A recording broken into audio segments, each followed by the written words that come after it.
I first want to talk about, it was kind of amazing to me how this work re-entered my life. So my daughter had designed a new website, a new beautiful website for me, and I had a section called Prior Vision, where I had about 8 or 10 series of work, but only 5 pictures of each series on a page. And then I decided to make a separate page for each of those categories.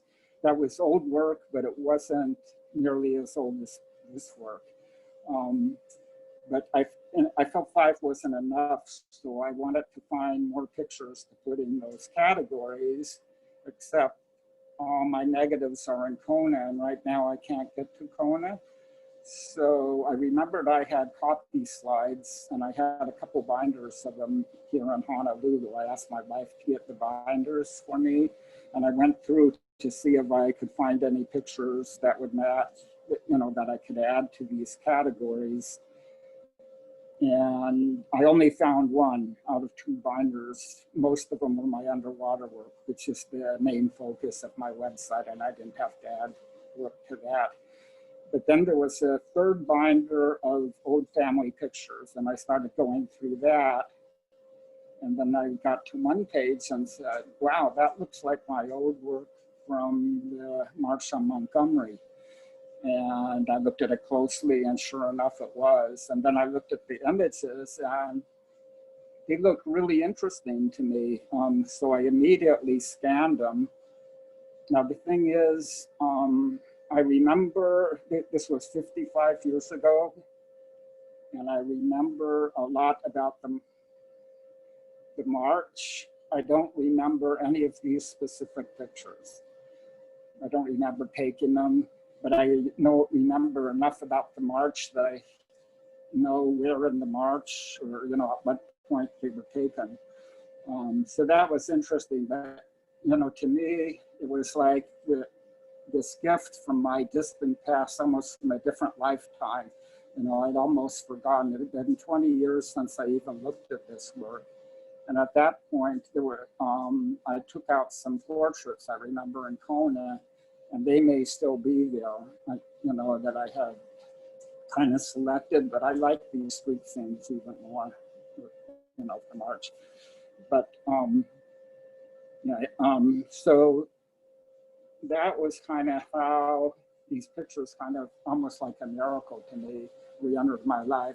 I wanted to tell you that because it wasn't like I was thinking, oh, because of the Black Lives Matter movement, I should go look for this work.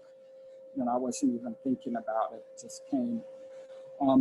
Now I'll talk a little bit how I happened to be involved. I was studying photography at Brooks Institute in Santa Barbara, and I lived in a nearby boarding house. And a couple guys from that boarding house decided to organize a demonstration against Barry Goldwater, who was visiting Santa Barbara at that time. And I went to the demonstration and thought, oh, this is pretty cool. You know, and then my family lived in LA, and I, like every other weekend or so, I would drive back to LA and spend the weekend with my parents. And I went back to LA, and I guess read in the paper about a demonstration they were having at the LA City Hall. So I went down there and I got involved with the people there, and you know, participated in the demonstration, ended up dropping out of Brooks and got really into the civil rights movement. I joined CORE, which is the Congress on Racial Equality, which was one of the major urban civil rights organizations at that time, led by a guy named James Farmer. And it was in all the big cities in the US. So I got involved in that. And, but the organization we really admired was SNCC, Student Nonviolent Coordinating Committee, which was a more rural, southern, they did most of the work doing voter registration in the South. So that those were the guys we really idoled, which was people like John Lewis, and we really loved a guy named Stokely Carmichael, who was one of the leaders of SNCC. He later got involved in the Black Panthers. So anyway, we at one point, we read about the attempted marches from Selma to Montgomery, and then the LA chapter of CORE got a bus to take people to march on the final day of the Selma-Montgomery March. And I went along, so that's how it all happened. And now I'm ready to go to the pictures. Okay.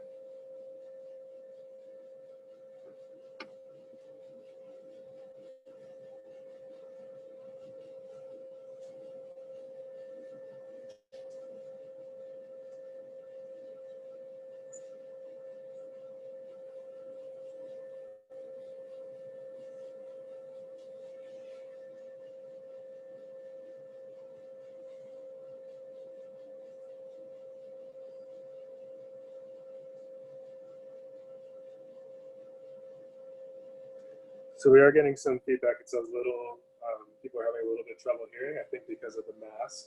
Oh. So maybe just try to enunciate more clearly. I'll try a bit closer. Anyway, the first two pictures I'm going to show were actually taken in Los Angeles, waiting for the bus to take us down to Alabama. And it's interesting, when I saw these pictures, there were a few people I totally remembered. Like the girl at the top of the picture, her name was Sharon. And okay, somebody here, okay, that's good. I think the guy in the red sweater was her brother. And then there's a couple other people, the guy reading the New Yorker, which I'd really like to get that copy of the New Yorker. And the guy kind of at the top left, I remember those guys. They look familiar, but it's not like I really remember them. But definitely they look familiar. Okay. So Wayne, should I take off my mask? Yeah. Okay. Yeah. Maybe you can hear better. Okay. Is that better, people? And you can just let everyone know that we're social distancing. Yeah. Okay. So this is also waiting for the bus. Notice the old, I think it's a Ford station wagon. But anyway, the guy in the blue shirt was a really good friend of mine named Pat Stefan, and he even came to visit me in Hawaii, but that was like 20 or 30 years ago. So I haven't kept up with him. The guy laying down in front of him, I remember him. And then there's some kids in the background, and I don't remember any kids coming with us. So maybe they were just there to see us off. Oops. Now when I remember this long drive cross country, especially going through Texas, which was like never ending. And then we stopped in Dallas, and I remember seeing the Texas Book Depository, and this was only a couple years after Kennedy was assassinated. So it was still there. But then we ended up on the outskirts of Montgomery in a big field where thousands of people were camping. So this was some of our group camping out. That I think that was taken the morning of the march. And these are all pictures taken at the field and singing civil rights songs. Maybe We Shall Overcome or Kumbaya or something else, I don't remember. I kind of remember some of the people. There was a priest behind the guy with the We Shall Overcome shirt, and the guy with the hat in the foreground is familiar to me. And more pictures in that field singing. Like I say, I remember, I could look at the pictures and remember where they were taken, but I don't actually remember taking the specific picture. And the girl in the foreground was a real good friend of mine named Paula.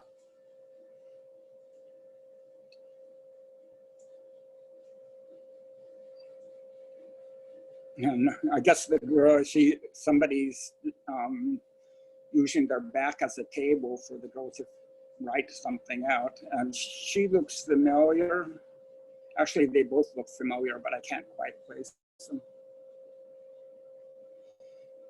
So there were thousands of people who camped out at this field. The big tents, the people with the orange vests were the people who did the entire march. There were about 2,000 people who did the full march from Selma to Montgomery, and they were mostly either the people from the area, from Alabama, from that area, people who were in the initial marches, and civil rights leaders, and then about 15,000 more people. I was just reading about this to make sure I have my facts straight. So about 15,000 more people joined for the final day of the march.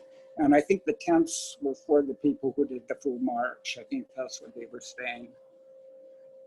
Yeah, so when you see the people with the orange vests, those are the people who participated in the full march. Yeah, another one.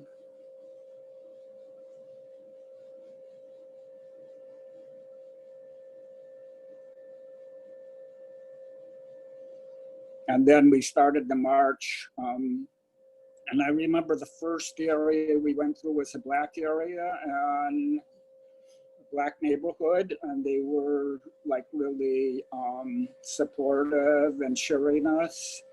And you see the guy out to the side, he was like a march monitor. And one thing I remember is you were supposed to stay in your lines, but to get pictures, I was only 19 at the time, but I already had this photographer instincts of, stepping out of the line, that I was privileged since I had my camera to step out of the line and, where I could get a better angle to photograph.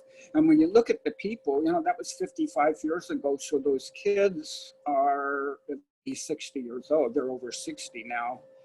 And, the old people definitely are no longer with us. Middle-aged people are very old if they're still alive. So it's strange to look at the time. It's like the people look like it could be today, but, it's so long ago. And then, the line of marchers going through it, part of the town. And one thing I liked about these pictures was they really give a feeling of, at least of part sections of Birmingham, what it looked like at that time. So they're kind of historical in that way too, to me. Yeah, it's not just, to me, it's not just focused on the marchers. It's like there's this relationship between the marchers and the area, the neighborhoods that we're going through.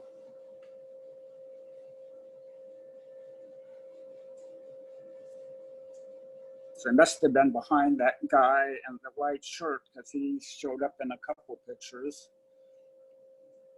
So this is like entering the downtown section of Birmingham. Yeah, and I just kind of like this picture. I like, how it really shows what part this little area in Birmingham looked like at that time. And these guys watching, they look so kind of 50s, 60s, early 60s, late 50s kind of. And I love the 53 Chevy in the picture. That's a really cool car. That makes it for me. But basically I found 27 pictures and nothing's edited out. These are what I found. Like I say, there may be more I could find later when I get to Kona. But this is an important picture, I think, because President Johnson activated the National Guard to protect the marchers. Before then, the marchers were getting beaten up by Alabama county sheriffs, at the Edmund-Titus Bridge. But back then, it's interesting that the president activated the military to protect the marchers, which is quite different from what's been happening recently.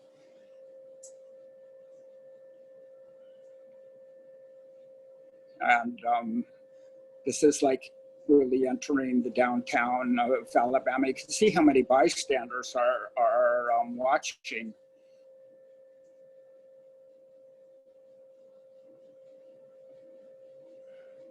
And just, you know, the pictures are not at all perfect technically, but I almost like that, you know, and they have like some mildew on them, and it kind of gives a sense of time of how long ago it was.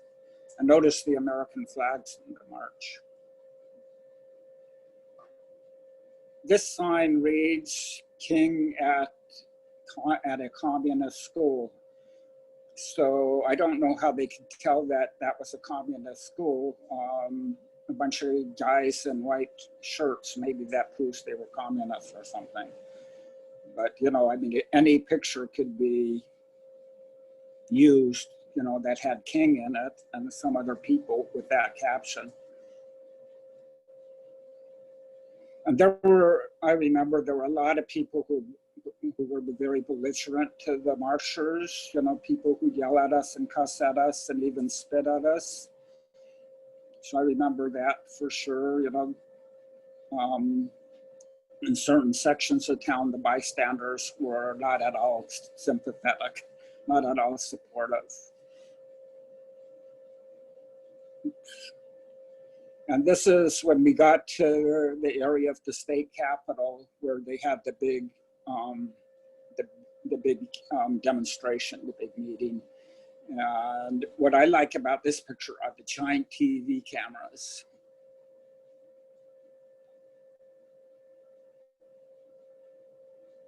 And this photograph I love the woman's hat. It looks like more like a 30s hat to me, but you know, holding the American flag. And then there's two flags flying on top of the Alabama State Capitol. This was March 25th, 1965. And on that day, flying on top of the Alabama State Capitol was on top the Alabama state flag, and below that, the Confederate flag. And the only American flags were in the demonstration. And to be fair, I Googled the Alabama State Capitol and looked at recent pictures, and now there's the US flag on top and the Alabama state flag below that. So that has changed.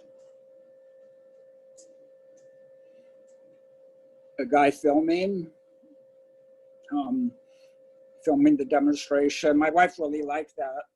The woman with that bobby pin hairdo, which was popular back then. You don't see anymore. I was thinking that was a Bolex, but I think it's a 35 millimeter film camera, looking at the size of the reels. And just some people at the demonstration. I remember, you know, listening to Martin Luther King speak, and I forget it, the guy who was the head of the Urban League, and John Lewis and Stokely Carmichael.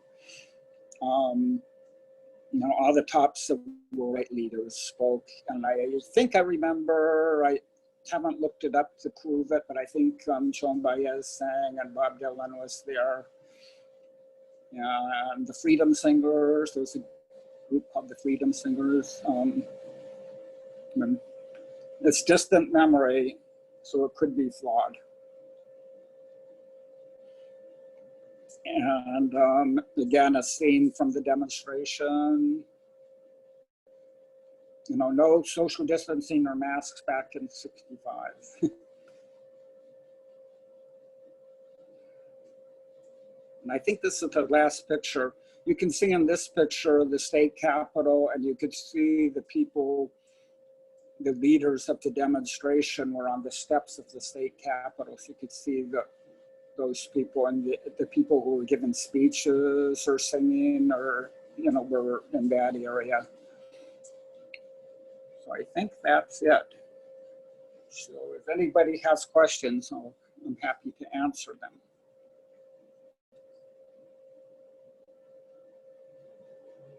Okay. We handled the audio, the people. Okay. If anyone wants to there's anything else. So if there's any, I thought I saw some questions. Yeah, so some people mentioned the color palette, obviously the timing. Yeah, the color, you know, I think they were Kodachrome, but I'm not sure. I think, you know, because Ektachrome usually fades to magenta, and these ones, if anything, had faded more to blue. And I did a little bit of color correction in Photoshop, but I didn't want to do too much. I wanted to give them the feeling that the slides actually had. But yeah, there definitely was a little bit of a blue cast to them.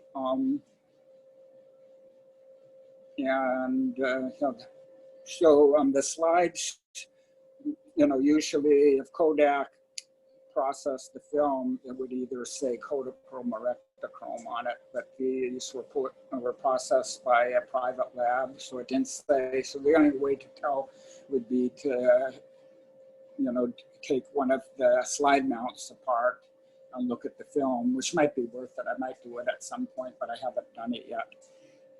So another technical question, sorry if you discussed this already, but the camera that you were shooting?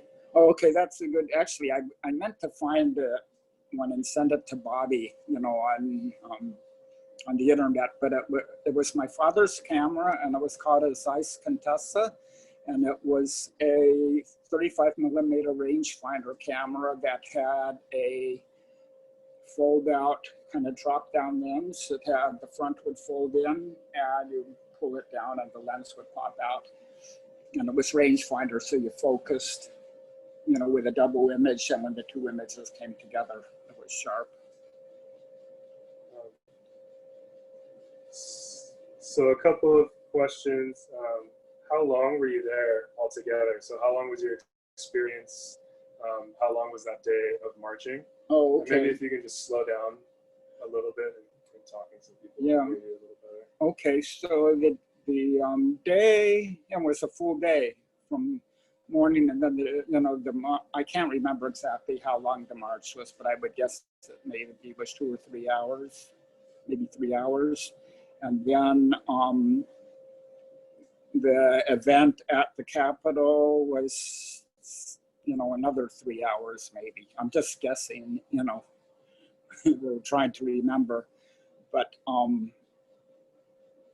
you know, and then afterward we stayed at a black church. My group stayed in a black church, and then we were told it's not safe to go out. And then we heard about the murder of a civil rights worker named Viola Liuzzo, who was shuttling protesters back to the airport, and she was driving a black guy back, and a Ku Klux Klan truck pulled up, you know, pickup pulled up alongside her and blew her away. You know, so it was that. And I remember when we got to Alabama, you could tell the Ku Klux Klan trucks, they were pickups with gun racks on them and no license plates. I remember people telling me those are, you know, KKK trucks. Someone asked if you witness people open carrying weapons or guns in the street. If we what? If you witnessed anyone carrying guns or weapons. No. Maybe the National Guard, but I didn't see any people with a weapon. No. And then we have a question here from Hawkins. He's referencing you have a new series of work on the border wall. Oh, okay, yeah. So his question is, how do you think these documentary images from 1965? It's interesting that my two most political projects are my oldest and my most recent.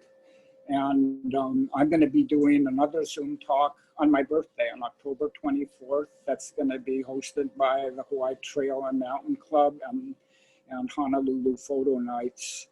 And that's going to be on October 24th. And please email me. My email is waynelevin@hawaii.rr.com if you want to be put on my email list, and I can give you information about that when it comes. And he went ahead and shared the link. So the same guy that asked the Oh, question. okay, shared the great, mic for me. great. Okay, good.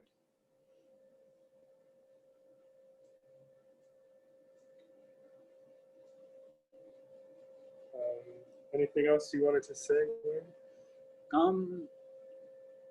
No, I don't know. If people want to hear a scary story, if anybody wanted to know like my scariest experience, it was, I'll tell you this story. So after that, I went back to LA, and then several months later, me and two friends decided to go back to back south to work for SNCC and do the voter registration.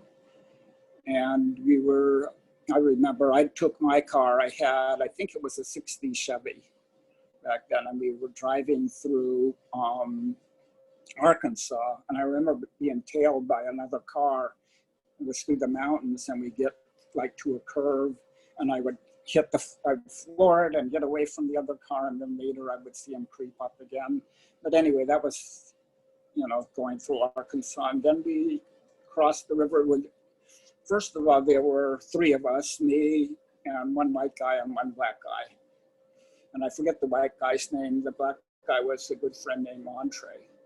And he had family he wanted to see on the way in Clarksdale, Mississippi. So we crossed the river into Mississippi. And as soon as we got into Clarksdale, a cop pulled us over, a big fat guy. Pulled us over, and he looked in the car and, what are you doing here and everything. And then we had the mistake of having all this political civil rights paperwork in the back seat. And he saw that and he went crazy. He pulled out his gun, his pistol, and was waving it in our face. And he was saying, he was telling us, us and the N-word get along just fine until you commie agitators come in here. And he was saying, get your ass out of town right now or we're gonna throw you in jail. And I was like, oh yes, sir, we're gonna get right out. And he left, and then I was ready to drive out of town, but Andre, who had a lot more street smarts than either of us, said, no, we don't want to get out. We don't want to leave town now. They'll be waiting for us. So we went to his relative's home, and they took us in, gave us a good meal. We had a good night's sleep. And first thing that morning, we took off and drove straight until we got to Atlanta. And I'm convinced that if I had tried to drive out that day, I wouldn't be here now. Because it's exactly the same situation as some three civil rights workers, Cheney, Schwerner, and Goodman, who disappeared in Mississippi and ended up being found at the bottom of a swamp, a year or two later. And, I even met Schwerner. Later, I worked for the Mississippi Freedom Democratic Party, and I met Schwerner's wife, who told me my handwriting looked like a 5-year-old, and it was better then than it is now. So, but anyway, any more questions? Yeah, I think people really enjoyed the story and the talk overall. Thank you.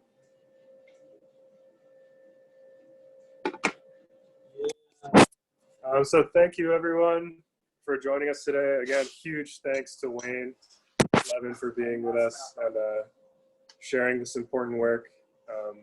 It's something that, as he discusses, very relevant today. So on behalf of Treathouse, thank you for joining us. Maybe I should say a word about the upcoming talk on the border. Yeah, and actually he wants to give us one more note on his upcoming talk. So I'll pass it back to Wayne and then we'll say goodnight. Okay, so my most recent work was, after I've been doing pretty much underwater photography, and I've done some social series of work. I did a work on the Hawaii island of Kaho'olawe and of the leprosy settlement at Kalapapa, and coral bleaching in the ocean. But but then I kind of went back to something maybe some more similar to this work, which was I decided to photograph I did a slideshow, a YouTube slideshow I put together, and it was called Where Borders Cross. And because I'm into the ocean, one of the borders was the border between the Pacific Ocean, the natural border between the Pacific Ocean and the American continent. And the other one's the man-made border between Mexico and the US. And I wanted to photograph that. And I don't want to talk more about that, but that's going to be the other Zoom event that I'll be having on the 24th. About that. So if you can make it, great. Thank you. Thanks, Wayne.